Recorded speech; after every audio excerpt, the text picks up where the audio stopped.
خلقناكم عبثا وأنكم إلينا لا ترجعون فتعالى الله الملك الحق لا إله إلا هو رب العرش الكريم ومن يدع مع الله إلها آخر لا برهان له به فإنما حسابه عند ربه إنه لا يفلح الكافرون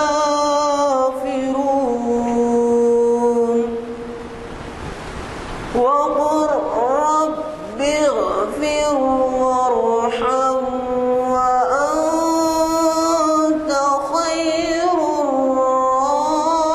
الراحمين صدق الله العظيم.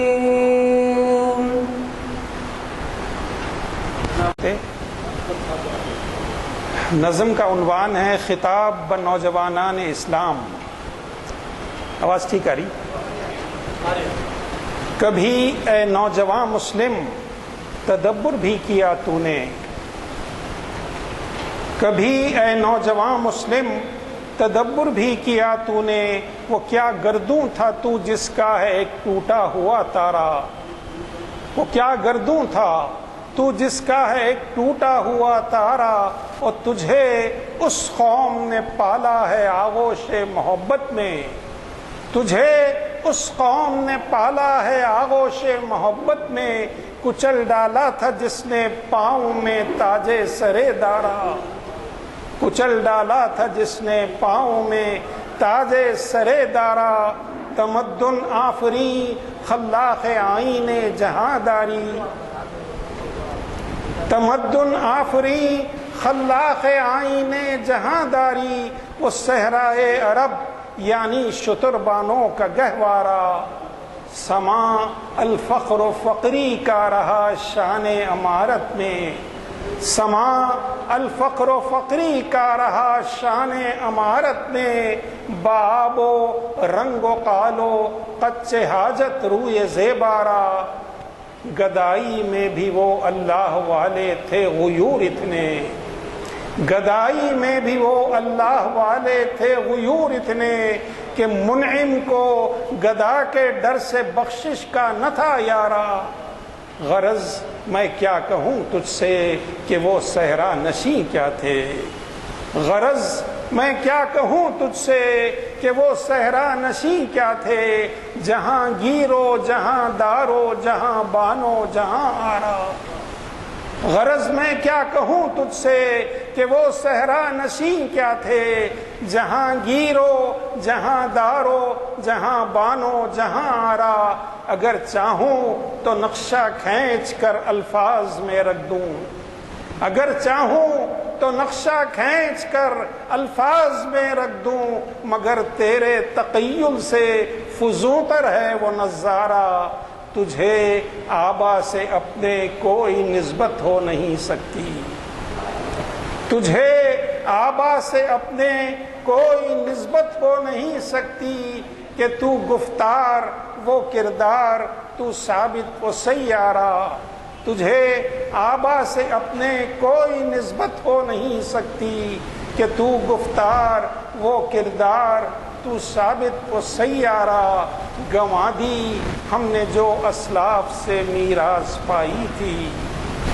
گنوا دی ہم نے جو اسلاف سے میراث پائی تھی، سریا سے زمیں پر آسمان ہم کو دے مارا، حکومت کا تو کیا رونا کہ وہ ایک عارضی شے تھی، حکومت کا تو کیا رونا کہ وہ ایک عارضی شے تھی، نہیں دنیا کے آئینے مسلم سے کوئی چارہ، مگر وہ علم کی موتی کتابیں اپنے آبا کی، مگر وہ علم کی موتی کتابیں اپنے آبا کی، جو دیکھیں ان کو یورپ میں تو دل ہوتا ہے سی پارا، غنی روزے سیاہے پیر کنارا تماشا کن، غنی روزے سیاہے پیر کنارا تماشا کن، کہ نور دید اش روشن کند چشم زلیخا را۔ جزاک اللہ، تشریف لائیے۔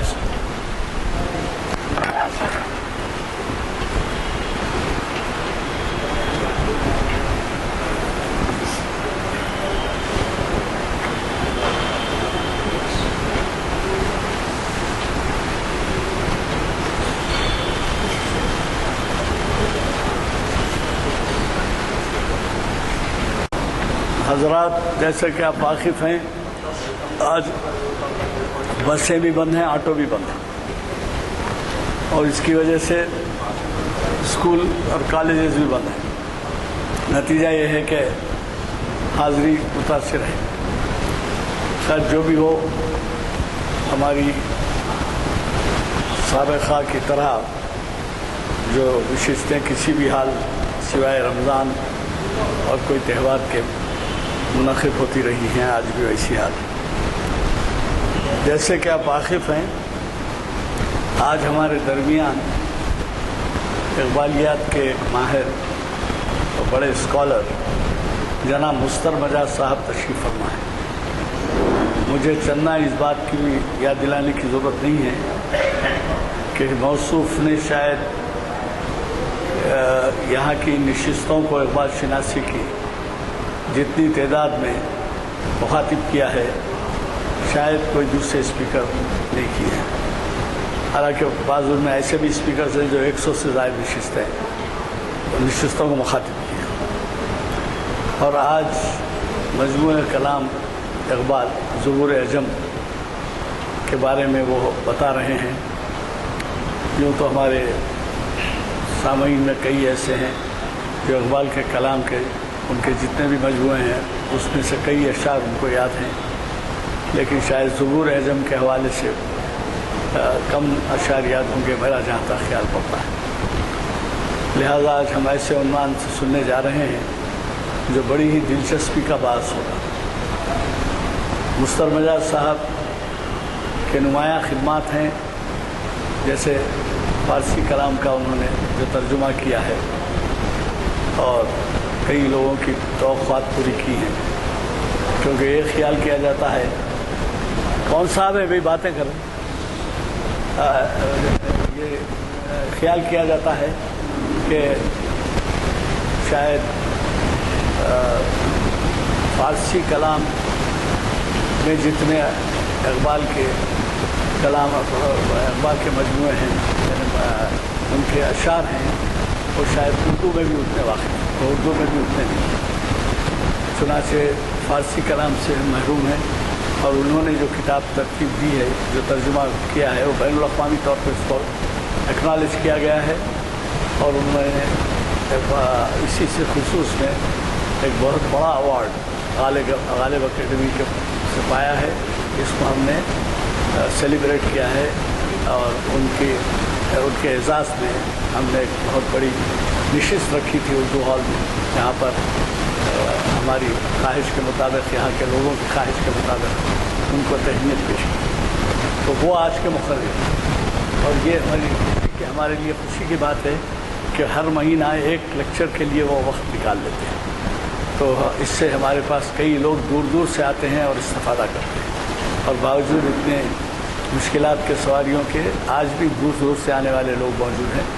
میں ان سے گزارش کرتا ہوں کہ وہ تشریف لائیں شہنشین پر اور ہمیں مخاطب کریں، اور ہمارے اگلے اعلامیے آ گئے ہیں، اگر جن کو نہیں ملے ہیں تو وہ اعلامیے لیتے جائیں اور اپنے اپنے ساتھیوں کے پاس یا مساجد میں لگائیں۔ میں ہمارے آج کے مقرر صاحب سے ادباً گزارش کرتا ہوں کہ وہ شہنشین پر تشریف لائیں اور اپنے عنوان سے ہمیں استفادے کا موقع دیں۔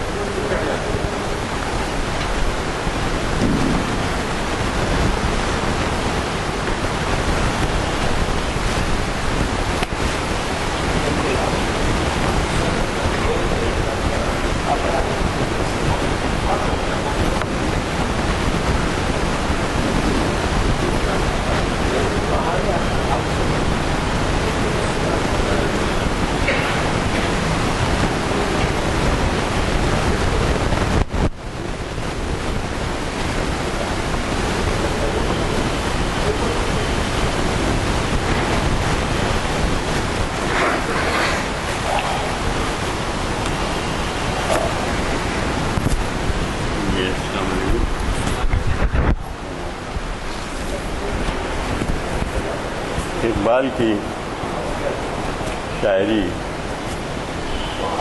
فارسی میں بھی ہے اور اردو میں بھی ہے، اور جبکہ ان کی مادری زبان نہ فارسی تھی نہ اردو تھی۔ ایک حیرتناک واقعہ ہے ہماری اردو دنیا کا کہ ایک ایسا شاعر بھی ہمارے درمیان پیدا ہوا اور اس نے بہت اعلیٰ پائے کی شاعری کی، اردو میں بھی اور فارسی میں بھی۔ سے ایرانیوں نے ان کے کلام کو اقبال لاہوری کے نام سے ان کا کلیات چھاپا، اور جب انقلاب آیا تھا خمینی کا تو اس وقت بھی اقبال کے بہت سے ترانے گائے جا رہے تھے۔ فارسی میں اقبال کو کہنے کی کا اس لیے بھی دیا ہوا کہ وہ اپنا بیان ہندوستان کی حدود سے باہر بھی لے جانا چاہتے تھے۔ چنانچہ ایران اور ایران کے علاوہ آذربائیجان وغیرہ جو علاقے ہیں وہاں بھی فارسی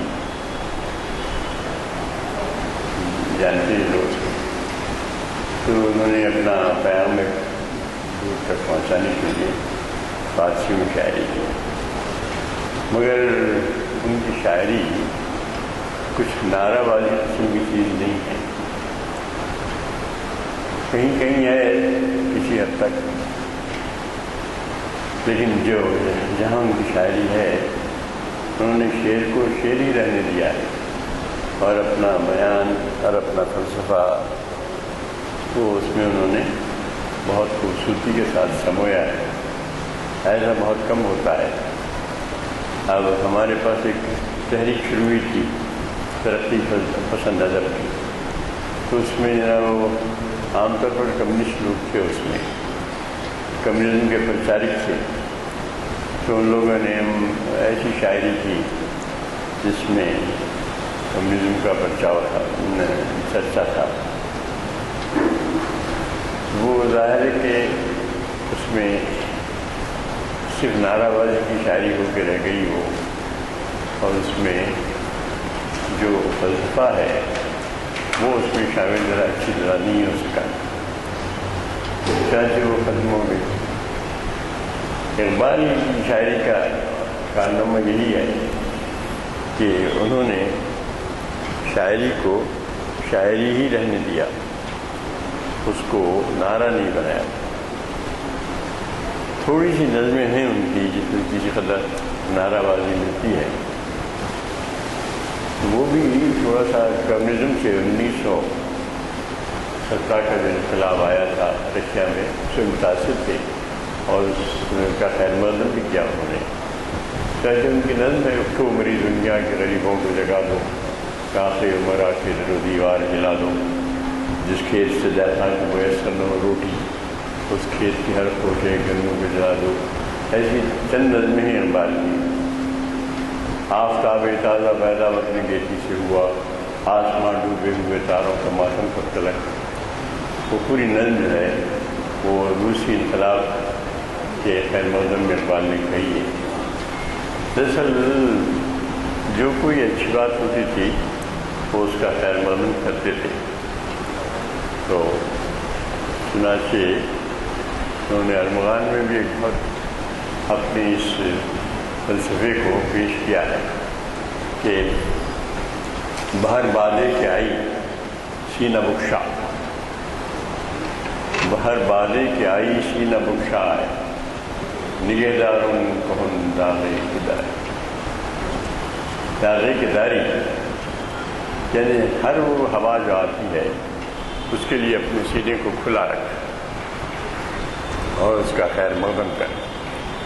بہر بادے کے آئی سینہ بخشائے، لیکن نگہدار ان کہن داغے کداری، لیکن وہ جو داغ کہن ہے تیرے پاس اس کی حفاظت کر۔ یہ انہوں نے اپنا نظر بیان کیا۔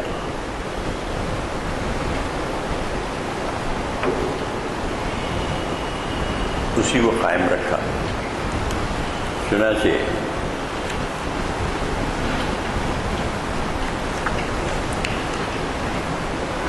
ان کی جو کتاب ہے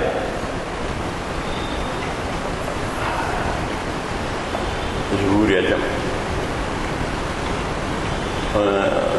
عجم کی ظہور کہاں ہونا ہے، کیونکہ ظہور تو ایک پیغمبر پہ نازل ہوئی اور وہ ظاہر ہے کہ اس وقت کی زبان میں کی، تو انہوں نے اپنی شاعری کو ظہور عجم کا نام دیا۔ اور المانیہ کا جو شاعر تھا، یعنی جرمنی کا گوئٹے، وہ مشرق سے بہت متاثر تھا اور حافظ کی شاعری کا تو دیوانہ تھا، تو اس کے لیے انہوں نے پیام مشرق ایک مجموعے کا نام دیا۔ اس طرح سے یہ ان کی بڑی پیاری شاعری ہے، اس میں پیام مشرق اور ظہور عجم۔ ظہور عجم کے بارے میں تو انہوں نے کہا ہے کہ خیزو، نہیں اردو میں کہا ہے، اگر ہو ذوق تو خلوت میں پڑھ ظہور عجم۔ بالی جبریل میں ہم گائے تھے، اگر ہو ذوق تو خلوت میں پڑھ ظہور عجم، فغان نیم شبی بے نوائے راز۔ ظہور عجم دراصل ان کی فغان نیم شبی ہے اور ایک نوائے راز کو لیے ہوئے وہ، اور پھر پہلے تو ظہور عجم پر کتاب کے قاری سے مخاطب ہو کے چند اشعار کہے، پھر ایک سرنامہ بطور ایک شعر کہا ہے۔ تب ہم پہلے اسی سے شروع کرتے ہیں۔ مخوانندہ کتاب الروح، یعنی کتاب ظہور عجم، اس کے قاری سے مخاطب ہو کر وہ کہتے ہیں کہ بھئی میرا قصہ کچھ ایسا ہے کہ کبھی ایک گھاس کا چھوٹا سا تنکا میری آنکھ کا پردہ بن گیا،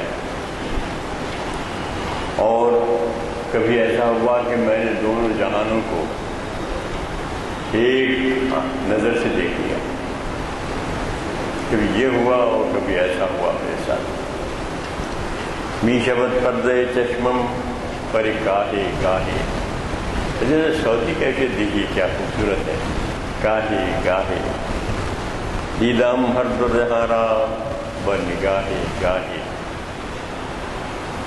یہ جو ہے اقبال کے کلام کی خاص خصوصیت ہے کہ وہ صوتی آہنگ بھی اپنی شاعری کا برقرار رکھتے ہیں کہ میں نے دونوں جہاں کو کبھی ایک نگاہ میں دیکھ لیا، دونوں جہانوں کو کبھی ایک نگاہ میں دیکھ لیا، اور کبھی گھاس کا ایک چھوٹا سا تنکا میری آنکھ کا پردہ بن گیا۔ ان دونوں باتیں بھی میرے ساتھ ہوئیں۔ می شبد پردے چشمم پر گاہے گاہے، پر کا چھوٹا سا چھوٹا سا تنکا پر کا میری آنکھ کا پردہ بن گیا، اور کبھی دیدم ہر دو جہاں را بن گاہے گاہے، لیکن کبھی میں نے دونوں جہان کو اپنی ایک نظر سے دیکھ لیا۔ دونوں جہان کو دیکھنا کا مطلب یہ نہیں کہ جیسے معراج ہو گئی ہوں۔ انہوں نے کہا ہے کہ میری نظر کبھی، ایک اور جگہ کہا بہت اچھا کہا ہے کہ گاہ میری نگاہ تیز چیر گئی دل وجود، گاہ میری نگاہ تیز چیر گئی دل وجود، گاہ الجھ کے رہ گئی میرے توہمات۔ اس سے شروع کیا انہوں نے، بالی جبریل کی غزل کے اشعار ہیں یہ۔ انہوں نے کہا کہ کبھی میری نگاہ تیز جو ہے دل وجود چیر گئی، اور کبھی ایسا ہوا کہ میرے توہمات میں گر کے رہ گئی۔ اپنے توہمات کا شکار ہو کرے گا. وہی کہا ہے کہ کبھی میری آنکھ کا پردہ بن گئی ایک پرے کا، ایک ہاتھ کا چھوٹا سا دل کا میری آنکھ کا پردہ بن گیا، اور کبھی میں نے دونوں جہاں کو ایک نظر سے دیکھ لیا. نہیں کبھی ایسی تیزی میری آنکھ پیدا ہو گئی میرے دید بینا میں کہ میں نے بہت سی باتیں دیکھی. پھر کہتے ہیں کہ وادی عشق بسے دور و دراز است ولے، انہیں عشق کی وادی جو ہے بہت لمبی دور دراز فاصلے پہ ہے. وادی عشق بسے دور و دراز است ولے طے شود جادے سسال آہے گاہے. دیکھیے وہ کیفیت برابر آہے گاہے. لیکن ہوتا یہ ہے کہ کبھی کبھی وادی عشق جو بہت دور کے فاصلے پہ ہے، دور و دراز ہے، لیکن ہوتا یہ ہے کہ کبھی 100 سال کا راستہ ایک آہ میں طے ہو جاتا ہے. ایک آہ جو دل سے نکلتی ہے تو 100 سالہ راستہ طے کر لیتی ہے. طے شبد جادے ست سالہ بآہے گاہے. کبھی ایک جادے ست سالہ 100 سال کا راستہ ایک آہ میں طے ہو جاتا ہے. پھر وہ اپنا امید کا فلسفہ بیان کرتے ہیں. در طلب کوش، طلب میں لگا رہے، امدِ دامن امید ز دست، اور ہاتھ سے امید کا دامن مت چھوڑ. طلب میں لگا رہے، اپنی طلب جو ہے، جو طلب کی تڑپ ہے اس کو قائم رکھ، اور امید کا دامن مت چھوڑ. مایوس مت ہو، ہمت مت ہار. دولت ہست کے یابی سرے راہے گاہے. یہ بھی ممکن نہیں کہ تجھے دولت راستے میں مل جائے. کبھی تجھے دولت جو ہے کوئی ضروری نہیں ہے کہ تجھے لمبا چوڑا راستہ ہی طے کرنا پڑے، لیکن تو تیار رہے اس کے لیے اور کوشش بھی کر. در طلب کوش، طلب میں اپنے لگا رہے، اپنی دھن میں لگا رہے. ہو سکتا ہے کہ کبھی کوئی دولت تجھے سر راہ مل جائے. دولت ہست کی یابی سر راہ گاہے.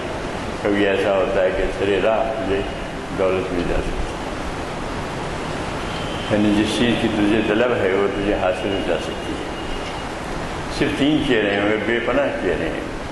اس سے وہ شروع کرتے ہیں زبور اعظم کو، اور قاری سے مخاطب ہو کر وہ 3 اشعار انہوں نے یہ 6 مصرے کہے ہیں. اس کے بعد زبور اعظم کے قاری سے مخاطب ہونے کے بعد کہتے ہیں کہ زبور اعظم ہے کیا چیز. تو ان کو 2 مصروں میں بیان کر دیا انہوں نے کہ زبور اعظم کیا ہے، اس میں کیا بات کہی گئی، کیا فلسفہ بیان کیا گیا ہے، زندگی سے کتنی قریب ہے، کتنی دور ہے، کیا ہے. کہتا ہے کہ صاحب اس کتاب میں نے بڑی راز کی باتیں بیان کی ہیں، اور میں جو ہے باہر سے کوئی بات بیان نہیں کر رہا ہوں، بلکہ بڑی اندر کی بات بیان کرتا ہوں. اندر کی بات ہے یہ، بڑی اندر کی بات ہے. کہتے کہ زبرون در گزشتم، بیرون در سے میں گزر گیا، یعنی بیرون کو میں نے چھوڑ دیا اور درون میں اندر میں داخل ہو گیا ہوں، گھر کے اندر میں داخل ہو گیا ہوں، اور یہ جو کچھ کہنا ہے اندر سے کہہ رہا ہوں. زبرون در گزشتم، یہ درون خانہ گفتم.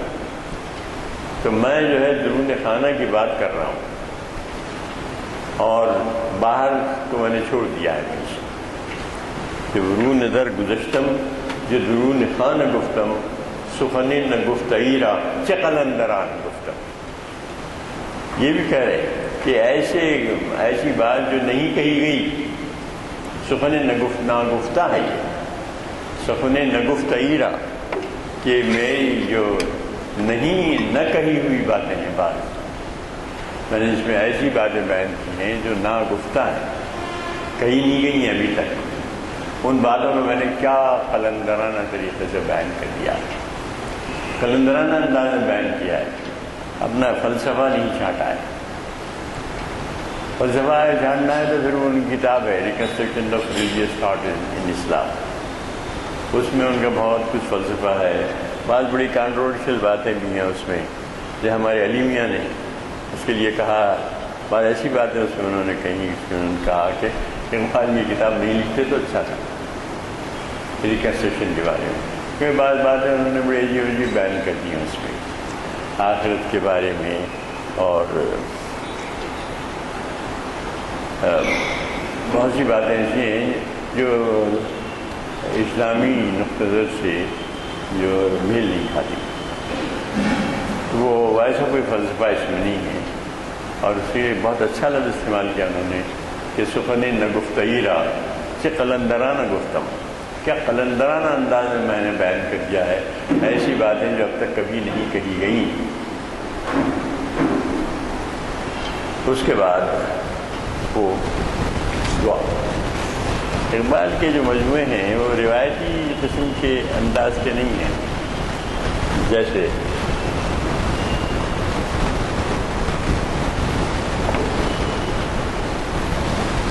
حمد سے یا نعت سے شروع ہے، حمد سے شروع ہے، پہلے جتنے مجموعے ہیں سب حمدیہ، ایک حمد آتی ہے اسے نعت آتی، اس قسم کے روایتی انداز کی نہیں ہے، چنانچہ اس میں بھی ایک دعا سے شروع کر رہے ہیں۔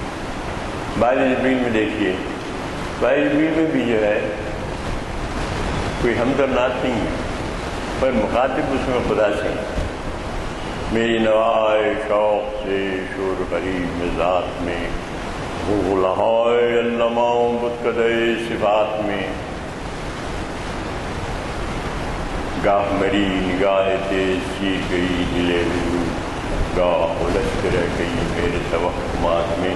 تو ایسی گونج اور ایسا معلوم ہوتا ہے کہ آسمان کوئی کسی اور جہان سے یہ آواز آ رہی ہے۔ باغی درا دیکھیے، ہمالیہ ہے ان کی پہلی نظر، اے ہمالیہ وسیلے کی شریج دوستا، تو ہمالیہ کی نظر سے شروع کیا انہوں نے، لوگ سب حیران رہے کہ صاحب ہم کئی نعت کی، ہمالیہ پہ ایسی غیر معمولی نظم ہے وہ کہ حیرت ہوتی ہے۔ تو روایت سے دامن انہوں نے چھوڑا بھی نہیں، روایت کا دامن، جدید قسم کی شاعری نہیں کی انہوں نے، آزاد شاعری نہیں کی، حالانکہ آزاد شاعری اس وقت تک ہو چکی تھی۔ جیسے ہمارے وحید الدین سلیم تھے، ہمارے ہاں عثمانی اسکیم میں صدر شعبہ اردو تھے، انہوں نے کچھ نظمیں آزاد کہیں، مولانا محمد حسین آزاد تھے، انہوں نے بھی کہیں ہے۔ بعد میں تو اس کو بہت آگے بڑھایا، نون راشد، میرا جی، اختر الایمان، ان لوگوں نے تو بے پناہ جدید شاعری کی، مطلب آزاد شاعری کی۔ اقبال نے ویسے کوئی شاعری نہیں، بلکہ اقبال نے اس کو پسند نہیں کیا، ویسی نظمیں آ رہی تھیں اقبال کی زندگی میں، لیکن انہوں نے ان کو پسند نہیں کیا اس شاعری کو، اس فارم کو۔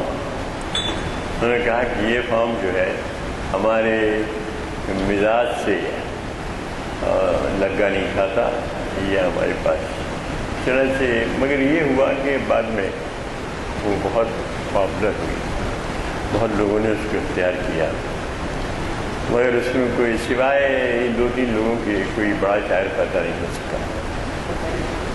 خیر، تو اب اس کے بعد ظہور اعظم دعا سے شروع کرتے ہیں، بہت پیاری دعا ہے۔ وہ کہتے ہیں، دعا کرتے ہیں خدا سے کہ تو مجھے ایک دل باخبر عطا کر، میرے سینے میں ایک دل باخبر دی، اور میری نظر کو ایسی تیزی عطا کر کہ شراب میں میں نشے کو دیکھ سکوں۔ اس سے اعظم کہا ہے، یا رب درون سینہ دل باخبر بدے، کیا خدا میرے سینے میں ایک دل باخبر رکھ دے، ایک ایسا دل عطا کر جو باخبر ہو، جو غفلت میں نہ رہے، باخبر اور دربار نشرا نگرم نظر پہ دے، اور شراب میں نشے کو دیکھ سکوں، اگر نشہ جو ہے نظر ہی نہیں آتا تو اس کیفیت کا نام ہے۔ اگر وہ ایک اشتہارتاً کہہ رہے ہیں کہ میں نشے کو دیکھ سکوں، دربار نشرا نگرم ان نظر پہ دے، ایسی نظر مجھے عطا کر کہ شراب میں نشے کو دیکھ سکوں۔ یہ دوسری، یعنی انہوں نے کیا کیا ہے، پرانی شراب نئی بوتل میں کہا جاتا ہے اقبال کے بارے میں کہ انہوں نے پرانی شراب نئی بوتل میں پیش کی، یعنی انہوں نے جو پیمانے جو رکھے ہیں، علامتیں جو رکھی ہیں، اشتہاریں جو رکھی ہیں، تشبیہیں جو بیان کی ہیں، وہ ہماری پوری فارسی اور اردو شاعری کی علامتیں ہیں، لیکن اس میں معنی انہوں نے نئے ڈال دیے اور نئی نئی باتیں اور نیا نیا ترجمہ اس میں بیان کیا ہے۔ تو دربار نشرا نگرم من نظر میں دی، اور بعد میں شراب میں نشے کو دیکھ سکوں، ایسی نظر مجھے عطا کر۔ پھر کہتے ہیں کہ میں ایک ایسا بندہ ہوں جو دوسروں پر انحصار نہیں کرتا، اور دوسروں پہ انحصار کرنے کا تو عالم یہ ہے کہ میں دوسروں کے بانفس دیگراں، دوسروں کے سانس پر زندہ نہیں رہتا، ای بندرا کے بعد نفس دیگراں نزیست، میں ایک ایسا بندہ ہوں جو دوسروں کی سانس پر زندہ نہیں رہتا، میں اپنی سانس اپنے سینے میں اپنی سانس رکھتا ہوں، دوسروں کی سانس پر میں زندہ نہیں رہتا۔ جیسے آکسیجن دی جاتی ہے کہ آدمی کی بہت خراب حالت میں ہوتا ہے تو اس کو آکسیجن بھی دی جاتی ہے، تو کہتے ہیں کہ میں دوسرے کی آکسیجن پر نہیں ہوں، میری اپنی سانس ہے، میری اپنی آکسیجن ہے۔ یہ بندہ، میں وہ بندہ ہوں کہ جو دوسروں کے اوپر، دوسروں کے نفس دیگراں پر، دوسروں کی سانسوں پر زندہ نہیں ہوں، میں اچھی بری جو بھی سانس ہے میری اپنی سانس ہے۔ بس علامتی انداز میں کہتے ہیں یک آہ خانہ زاد مثال شرر دے، مثال سحر میں دے، مجھے ایک آہ دے، اور وہ بھی خانہ زاد۔ ہمارے یہاں خانہ زاد ہوا کرتے تھے نظام کے زمانے میں، ایک ایسی آہ جو میری ہی پرورش کرتا ہو، جو میری اپنی ہو، دوسرے کی نہ ہو، دوسرے کی لی ہوئی نہیں ہو، دوسرے کی چرائی ہوئی نہیں ہو، دوسرے اٹھائی ہوئی نہ ہو۔ ایک آہ خانہ زاد، ایک میری گھریلو آہ، مثال سحر بدے، یعنی جو سورج کی سحر کی طرح روشن ہو اور جو سحر کی طرح روشن و تابندہ ہو۔ ہی بندہ رہا کہ بعد نفس دیگراں نزیست، میں ایک ایسا بندہ ہوں جو دوسروں کی سانسوں پر زندہ نہیں رہتا، دوسروں کی سانس پر زندہ نہیں رہتا، اپنی سانس پر زندہ رہتا ہوں، اور اسی لیے مجھے اب ایک آہ خانہ زاد دے، ایک ایسی آہ دے جو میرے گھر کی بنی ہوئی ہو، میری اپنی بنی ہوئی ہو، میری اپنی ہو، اور وہ روشن ہو مثال سحر۔ یک آہ خانہ زاد مثال سحر دے، صبح کے آہ ایز کی طرح مجھے ایک آہ عطا کر۔ سیلم مرا بجوے تنک مایائی مپیچ، میں ایک سیل ہوں، بہت بڑا سیل ہوں، دریا میں جو بہہ رہا ہے، سیلاب ہوں، میں ایک سیل ہوں، لیکن کیسا سیل ہوں جو دوسری جنب کے جوئے تنک مایا کے ساتھ مجھے ملا نہ رہی، کسی جوئے تنک مایا کے ساتھ مجھ کو شامل نہ کر۔ سیلم میرے سیل کو، بجوئے تنک مایائی مپیچ، یعنی اسے ملا نہ رہی، ایک چھوٹی سی ندی میں جس میں بہت کم پانی بہتا ہے، جس میں ہماری موسیٰ ندی ہے، یا ایسی کسی چھوٹی موٹی ندی میں میرے سیل کو مت داخل ہے۔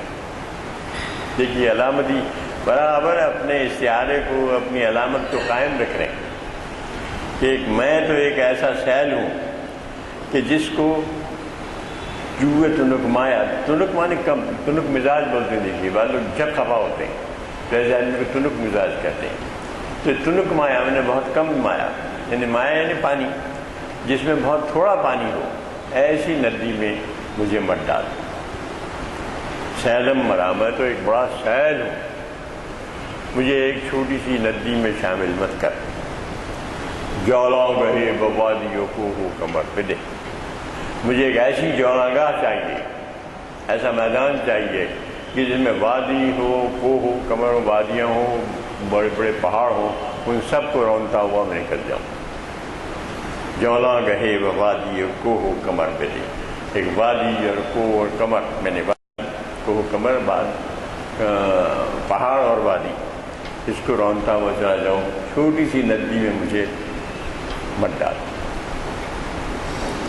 سازی اگر حریف یم بے کراں مرا، اگر یم کہتے ہیں سمندر کو، یم بے کراں یعنی بحر بے کراں، اگر تو نے مجھے بنایا ہے ایک بڑے بہت بڑے بحر کا، یم بے کراں کا کیا بنایا ہے؟ حریف بنایا ہے. اگر تو نے مجھے حریف ہی بنایا ہے ایک بہت بڑے یم بے کراں کا، تو ایسی صورت میں با اضطراب موج سکون گہر بدی. دیکھیے یعنی موجوں کے جب ظاہر ہے کہ جب طوفان آتا ہے تو موجیں ایک ساکن نہیں رہتی، بہت زیادہ اس میں اتھل پتھل ہوتی ہے. اس کو اضطراب موج کہا ہے. با اضطراب موج، موجوں کے اضطراب کے ساتھ سکون گہر عطا کر. دیکھیے کیسی اچھی مثال ہے. گہر جو ہوتا ہے وہ دریا میں ہوتا ہے، دریا میں موتی ہے موج بے باک ہے. موج بے باک جو ہوتی ہے، جو بہت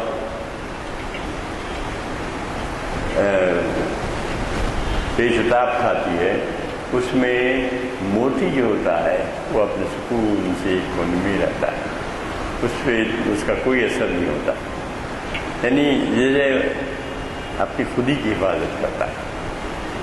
اب خودی کے فلسفے کو انہوں نے اقبال نے ایک سکون گہر سے تعبیر کر دیا. دیکھیے آپ،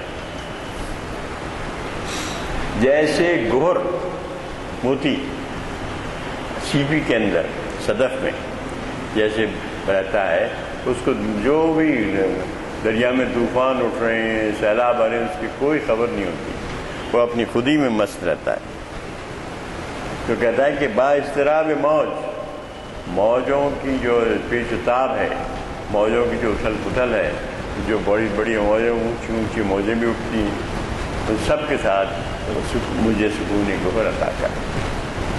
یعنی گہر کتنا سکون سے رہتا ہے، بڑا طوفان آتا رہتا ہے مگر اس کو کوئی اثر نہیں ہوتا. با اضطراب موج سکون گہر بدے، شاہین من بیدے بسیدے پلنگا گزاشتی.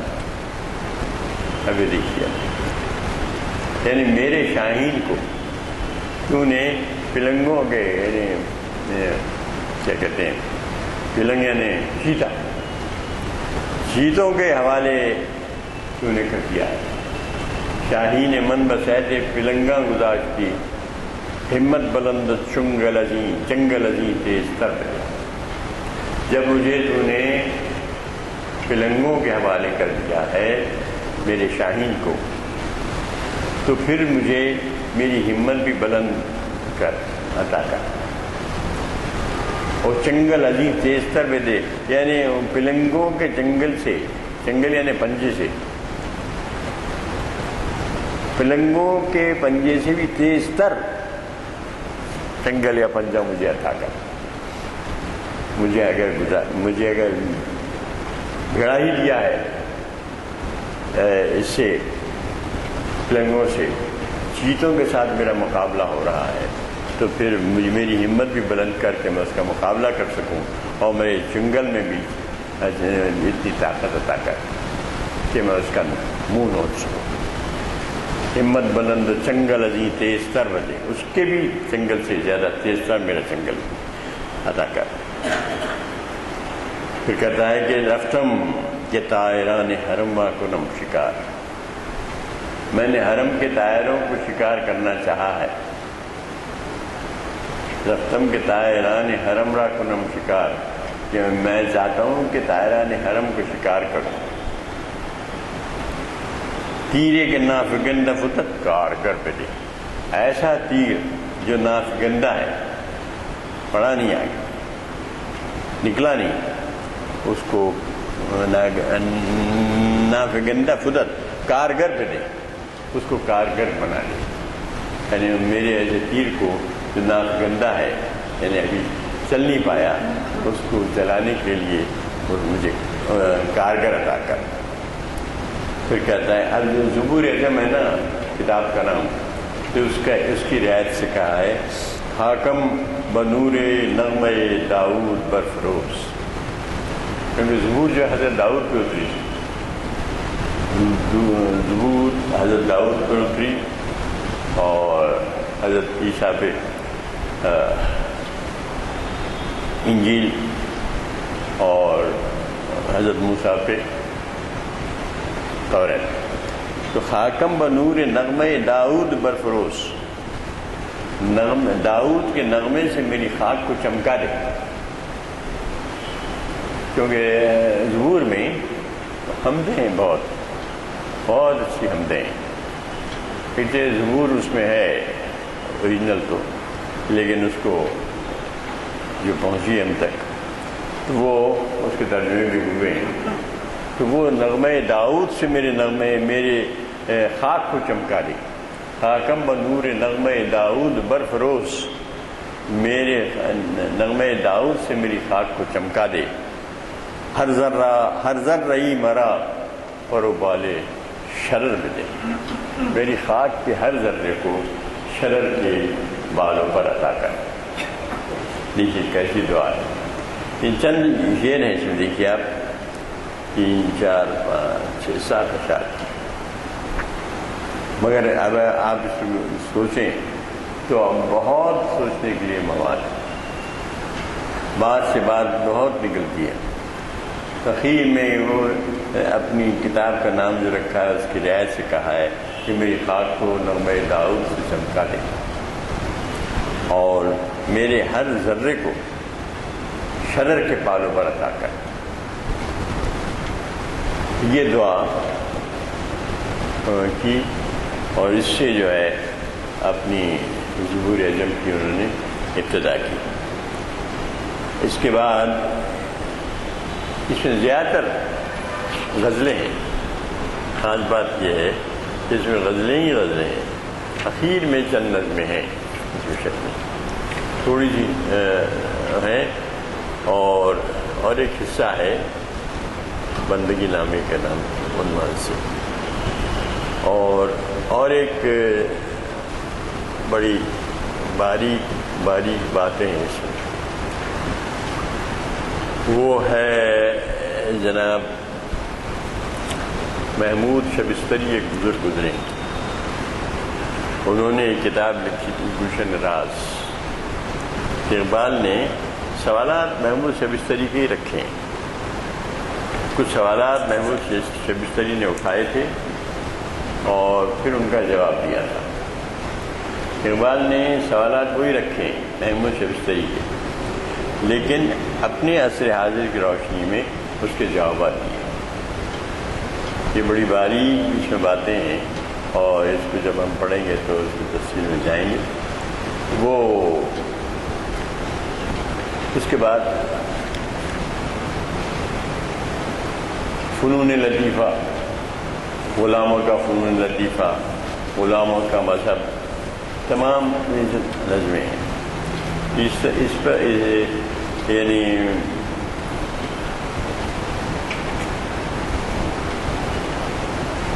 ہاں یہ گلشن راز ہے، باقی تو پوری ان کی غزلیں ہیں اور بہت مارکے کی غزلیں ہیں اس میں اقبال۔ ان کو جب ہم پڑھیں گے تو دیکھیں گے کہ بڑے اس میں عجیب قسم کے خیالات، اور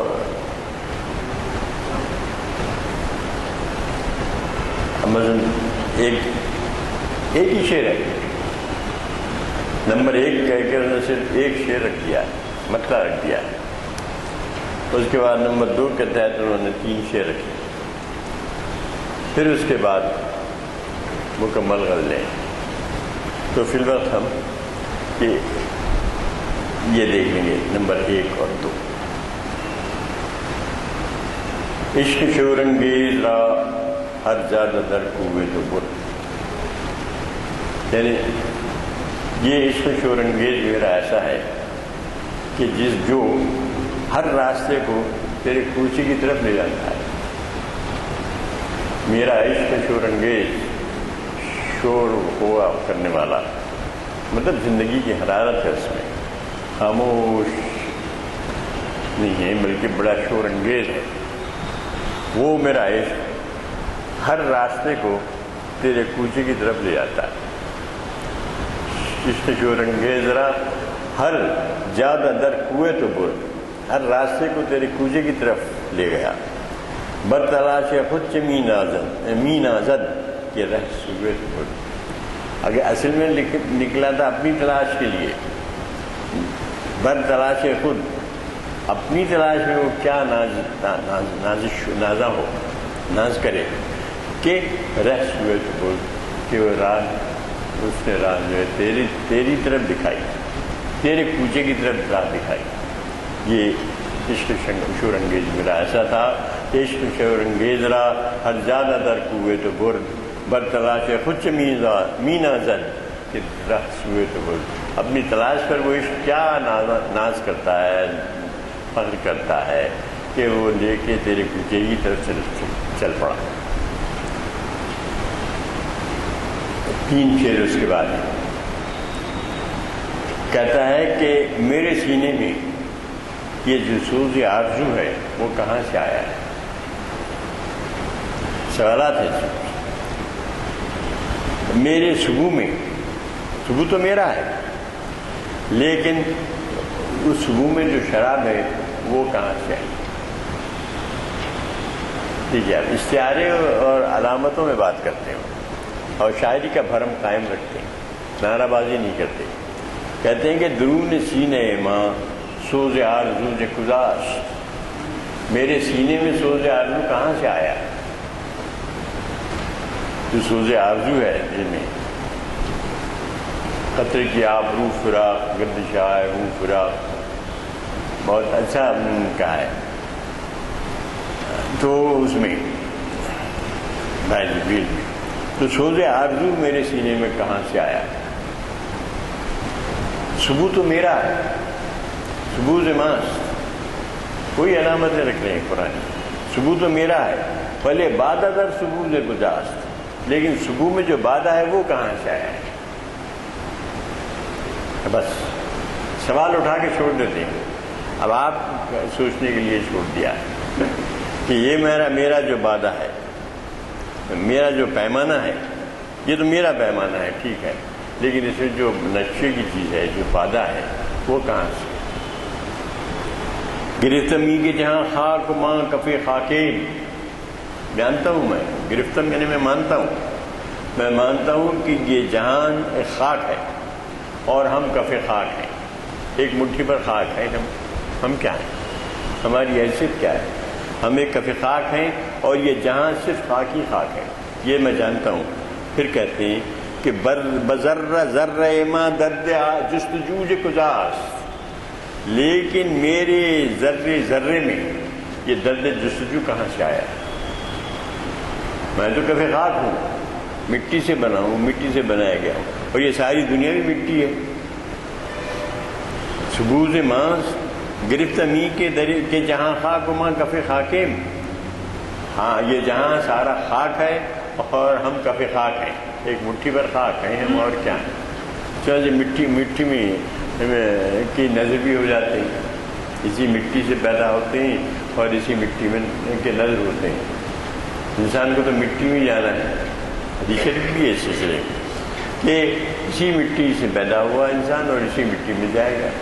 یہ سب مجھے معلوم ہے، میں جانتا ہوں، گرفتم، میں نے اس بات کو گرہ میں باندھ لیا ہے، لیکن بذرہ ذرہ ما درد جستجو ذکر، لیکن میرے ذرے ذرے میں یہ جستجو کا درد ہے، یہ جستجو کی لپک ہے، یہ کہاں سے؟ یہ کہاں سے؟ نگاہ ماں بگریبان کہکشاں افتد، میں تو مٹی میں پلا، مٹی میں پڑا ہوا ہوں، لیکن میری نگاہ کا عالم یہ ہے کہ وہ کہکشاں کے گریبان پہ ہاتھ ڈالتی، بگریبان کہکشاں افتد۔ دیکھیے انسان کی عظمت، اب تو یہی ہو رہا ہے نا، اب تو مریخ پہ جانے کی بات ہو رہی ہے، وہاں بھیجا جا رہا ہے، کیا کیا ہو رہا ہے۔ نگاہ ماں بگریبان کہکشاں، کہکشاں کے گریبان پہ ہاتھ ڈالتی ہے، بگریبان کہکشاں افتد، جنون ماں سے کجا، شور ہائے ہو سے کجا۔ یہ میرا جنون کہاں سے ہے؟ یہ ستاروں پہ ہاتھ ڈالنے کے جنون کہاں سے ہے؟ ستاروں سے آگے جہاں اور بھی ہیں، یہ جہانوں کو کیا میں دیکھتا بیٹھتا ہوں؟ تو یہ کہتا ہے کہ جنون ماں سے کجا، شور ہائے ہو سے کجا، یہ ہائے ہو کا شور میرے اندر ہے جو میں نعرے لگاتا ہوں، جو میرا جو ہائے ہو میرے اندر اٹھتا ہے، جو جذبے میرے اندر لپکتے ہیں، یہ کہاں سے؟ سے سوالات کر کے چھوڑ دیے، 3 سوالات کیے نہیں کیا کہ میرے سینے میں یہ سوز آرزو کہاں سے آیا ہے؟ صبح تو میرا ہے، لیکن صبح میں جو وعدہ ہے وہ کہاں سے آیا ہے؟ یہ میں جانتا ہوں کہ یہ میری خاک ہے اور میں کبھی خاک ہوں، لیکن اس میں میرے ذرے ذرے میں درد جستجو کہاں سے آیا ہے؟ اور یہ کہ جو میری نگاہ جو کہکشاں کے گریبان پہ ہاتھ ڈالتی ہے، یہ جنون میرا کہاں سے آیا ہے؟ اور یہ شور ہائے ہو جو میرے اندر ہے، یہ کہاں سے آیا ہے؟ سوالات اٹھا کے چھوڑ دیے، اب آپ کو سوچنے کے لیے ہے، غور و فکر کے لیے ہے کہ یہ ہے تو انسان خاک کا پتلا، لیک پانی کا بلبلہ دے گا، لیکن اس سے پانی کے بلبلے کسی ہے اس کی زندگی؟ درد کا جر ہے ہمارے اساتذہ میں سے، ہے تو انسان خاک کا پتلا، لیک پانی کا بلبلہ دے گا، اور جہاں تک اس کا وجود کا تعلق ہے ایک بلبلے کی طرح ہے، ذرا سی ہوا سے ذرا سی دھکے سے ٹوٹ جاتا ہے، اتنا نازک بھی ہے وہ۔ تو ہی کہتا ہے کہ میری ماں گریبان میں میری نگاہ جا کے گریبان کہکشاں پہ ہاتھ ڈالتی ہے، یہ میرا جنون کیسا ہے؟ یہ جو شور ہائے ہو میرے اندر ہے، یہ کیا ہے؟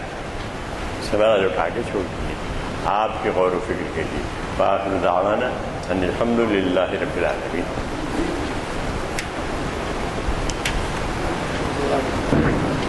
آئیے کہ ہمارے آج کے مخرج صاحب کی کوشش سے ہم اقبال کے فارسی کلام سے بھی متعارف ہو رہے ہیں۔ ابھی آپ نے سماعت فرمایا کہ کس قدر گہرائیوں میں ان کا کلام لے جاتا ہے ہم کو، جبھی تو وہ بیرونی ملک فلسفی کے نام سے یاد کیے جاتے ہیں۔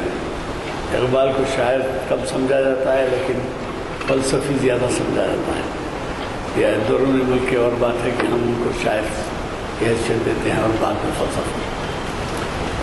حضرات، یہ آج کی جو محفل تھی، آپ واقف ہیں کہ ظہور جم جناب مستر مزاج صاحب نے ہمیں مخاطب کیا، اور یہ 870ویں میں نشست تھی۔ اب اگلے ہفتے کا پروگرام آپ کے ہاتھ میں ہے، اس میں بہت ہی اہم عنوانات ہیں، اس میں بھی آپ کی شرکت لازمی ہے۔ پہلا جو ہے ایک بہت ہی چھپتا ہوا عنوان جو اخبارات کی زینت بنا ہوا ہے، وہ ہے آصف صابے اور عثمانیہ ہاسپٹل۔ اسے مخاطب کر رہے ہیں جناب احمد علی صاحب، سالہ جنگ میوزیم کے کیوریٹر۔ اب ہم حیدرآباد میں رہتے ہوئے بھی عثمانیہ ہسپتال کی تاریخ اور جغرافیہ سے کتنے واقف ہیں وہ ہم نہیں کہہ سکتے، لیکن جب ایک مورخ وہ کیوریٹر کی حیثیت سے مورخ میں کہا جا سکتا ہے، وہ جب آپ کے سامنے آئیں گے تو آپ کو اندازہ ہوگا کہ عثمانیہ ہسپتال کتنی اہمیت کی عمارت ہے، اور وہ جو ہے اس کے منتظم کیے جانے کے بارے میں یا تعمیر جدید کے بارے میں جو کوششیں کی گئی، اس پہ بر وقت ہمیں معلومات ہونا ضروری ہے۔ کیونکہ وہ مہم جاری ہے۔ حضرات، اسی طرح سے اہم عنوان شریعت انفارمیشن سروس میں بھی ہے، اور یہ آپ کے جانے پہچانے مقرر حافظ محمد اسحاق کمال خادری صاحب مخاطب کر رہے ہیں، اور اتنا بہترین عنوان انہوں نے دیا ہے، کیا یہی اسلام ہے؟ اب یہ آپ سمجھ سکتے ہیں کہ یہ ہمارے سامنے جو صورتحال ہے اس کا انہوں نے دریا کو کوزے میں بند کیا ہے کہ کیا یہی اسلام ہے کہ عنوان سے وہ مخاطب کر رہے ہیں، اور وہ شریعت انفارمیشن کی 993 نشست ہے، 593 نشست ہے۔ اور پھر عالم اسلام، مغربی دنیا اور فکر اقبال، یہ بھی آپ کے جانے پہچانے مقرر ہیں ڈاکٹر یوسف اعظمی۔ یہ کچھ دنوں کے بعد آ رہے ہیں کیونکہ ان کی طبیعت خراب تھی۔ انشاءاللہ یہ ہمیں 9 ستمبر کو مخاطب کریں گے محفل اقبال شناسی کی 818ویں نشست۔ مجھے قوی توقع ہے کہ آپ ان محافل کو گرمائیں گے جیسے کہ آج آپ کیے ہیں۔ میں مقرر صاحب سے دعا کے درخواست کروں۔